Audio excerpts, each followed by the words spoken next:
قافلہ نکل کے ایک ایسی منزل پہ آیا جہاں پہ آ کے حسین نے قافلے کو روکا. قافلہ رو کے حسین روتے روتے ایک ٹیلے کے پیچھے چلے گئے. کافی دیر تک عالیہ نے دیکھا کہ حسین واپس نہیں آئے.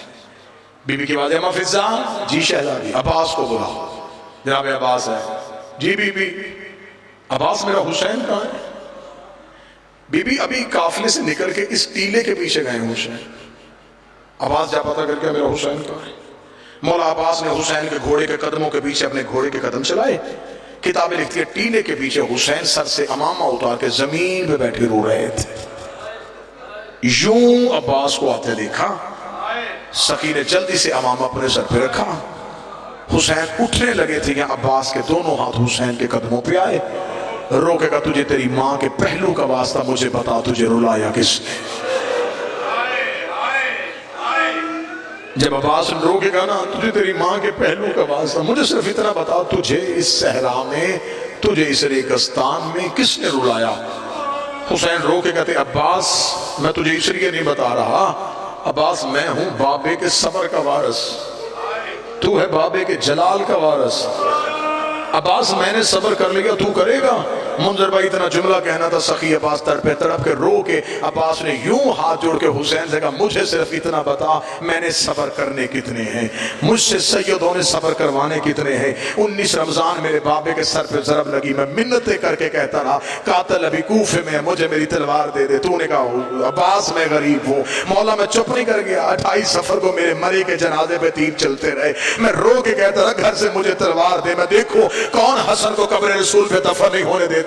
بہن اور بھائی نے اکٹھے ہو کے کہا عباس ہم غریب ہیں. میں چپ نہیں کر گیا. 28 رجب کو اونٹ دروازے پہ آئے. میں منتیں کر کے کہتا رہا ایک تلوار مجھے دے دے، ایک مسلم کو دے دے، ایک محمد حنفیہ کو دے دے، ایک اپنے اکبر کو دے دے. تو علی کی بیٹیاں لے کے مدینے بیٹھا رہے. اگر شام سے پہلے کوفے کے دروازے پہ اپنا علم نہ لگاؤ مجھے علی کا لالا کہنا. تو نے کہا عباس میں غریب ہوں. مولا میں چپ نہیں کر گیا. مولا تو نے چلتے ہوئے محمل سے اکبر کی بہن کو اتارا. میں رو رو کے کہتا رہا جہاں سکینہ جا رہی ہے وہاں سغرا کو جانے. تو نے کہا عباس میں غریب. مولا میں چپ نہیں کر گیا. مولا کتنے صبر کروانے.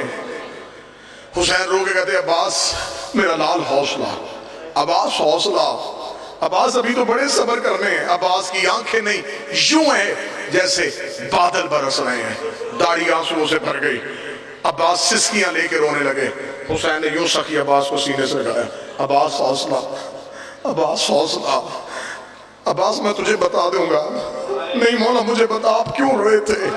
عباس اتنا کیوں بار بار پوچھ رہا ہے؟ عباس رو کہتا میری مجبوری ہے مولا، آپ کو عالیہ نے بلایا ہے. ابھی آپ عالیہ کے محمل کے قریب جائیں گے. علی کی بیٹی تیری آنکھیں دیکھے گی. اگر تیری آنکھ آنسو زینب کو نظر آ گیا.